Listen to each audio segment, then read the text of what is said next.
There's an amazing story that goes as follows.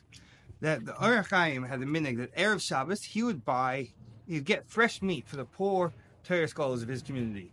He'd buy a bunch of prime calves and have them slaughtered kosher, and he'd distribute the meat to the poor Talmidei Chachamim of town. One day there was a meat shortage in town. So he, as usual, bought his calves, but one of the rich people of the community didn't have any meat for Shabbos. So he marched up to the rabbi's house and he says, "Listen here, Rabbi, I'm a very rich, influential member of the community, and it's in your best interest to give me a meat package." So the rabbi said, "I'm sorry, I have to give it to the poor scholars. There's not going to be enough for them." So this guy says, "Rabbi, you don't know who you're messing with." Just then one of the poor scholars walks in and says, "Rabbi, I'm here to pick up my meat for Shabbos." So this rich guy turns around to the scholar and tells him exactly what he thinks of him. That you're a lowlife, you're a do-goodnik, you sit around, you claim to be learning all day, you're just too lazy to work. He's just attacking the guy, making fun of him, deriding him.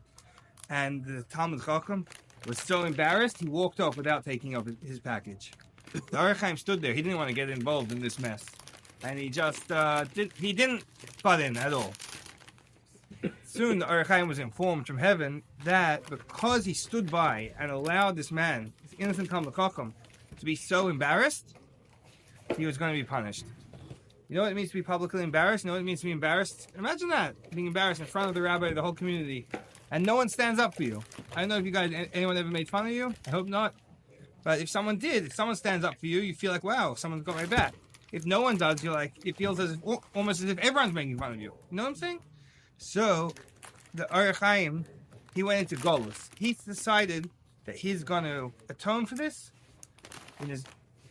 he's going to do the atonement on his own terms. And he set off to exile himself. And he wandered around from town to village without telling anyone who he was. Just looked like a regular vagabond beggar. So he came to a certain town, and in that town, there was a very holy rabbi as well. Now the Ohr Hachaim was sitting in shul, and he was walking around. His mind was working overdrive. That at Shabbos, the beginning of Shabbos, he thought up 7 new novel interpretations of a pasuk in that week's parsha. I believe it was Parshat Ba'aloischa. That week's parsha has a very long Ohr Hachaim. One of the reasons is he thought up 7 new novel interpretations. Then he walked around a bit more, sat down again, thought up another 7 new interpretations of the pasuk. Walked around, his mind's going over and over and over. He sits down, thinks up 7 new interpretations. And guess what? He does it the 4th time. After all that, he goes and he joins the community, davening Maariv. They sit down for the Friday night meal, and the rabbi of the community stops and thinks, and his mind starts to wonder. And he says, "It was just revealed to me from heaven, 7 new interpretations." And he starts to explain these 7 interpretations that the Ohr Hachaim thought up. And then he said, these interpretations were revealed by a great rabbi known as Reb Chaim ben Itter. And then the Ohr Hachaim, who's in the back of the room, no one knew it was him. He was trying to be in exile. He was trying to cleanse himself. He was trying to be embarrassed instead of being magnified. This isn't the point of why he went to exile, for people to be talking about how great he is. So he calls out when the rabbi says Reb Chaim ben Itter, with a very respectful Reb. He's like, Chaim ben Itter. There was a big ruckus. Everyone's like, excuse me, what are you saying? You're embarrassing the greatest rabbi of our generation. How dare you speak like that? His host is like turning red. He's like, oh, don't worry about him. Something's wrong with him, never. Just leave him alone. Don't worry about him. So they tell him, if you ever disrespect the Talmid Chacham like that in our town, we're going to make you regret it. Okay, fine. He goes home. Next day, comes to shul, davens. By the meal, Shabbos meal, the whole community gets around. The rabbi of that community was clearly a very holy man. Started to go into a different world. He went into a bit of a trance.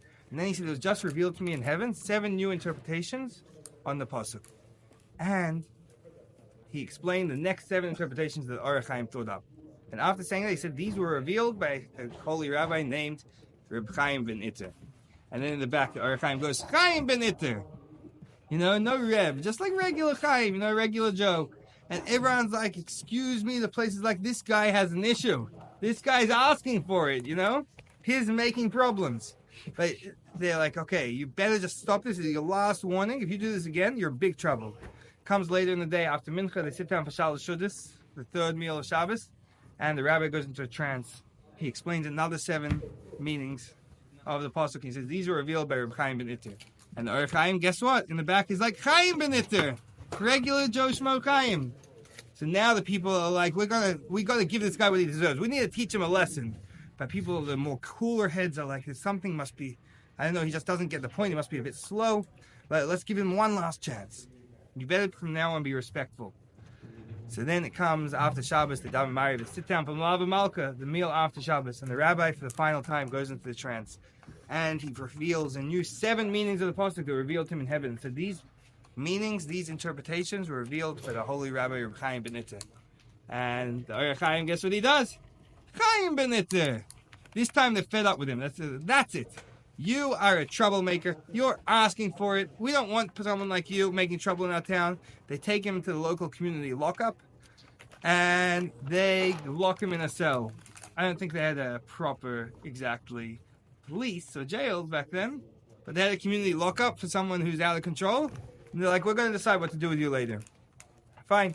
The rabbi goes to make Havdalah with the community, and all of a sudden a terrible thunderstorm begins. And it's raining, pouring, howling winds, trees are falling, there's lightning, there's thunder, there's people are freaking out. Where did this crazy storm suddenly appear from? The lightning is going to probably hit the forest nearby. There could be a fire. There could be a flood. There could be a fire and a flood at the same time. A freak storm they'd never seen like this before in their lives. So they asked their rabbi, what's going on over here? So the rabbi began to think. He went into a trance.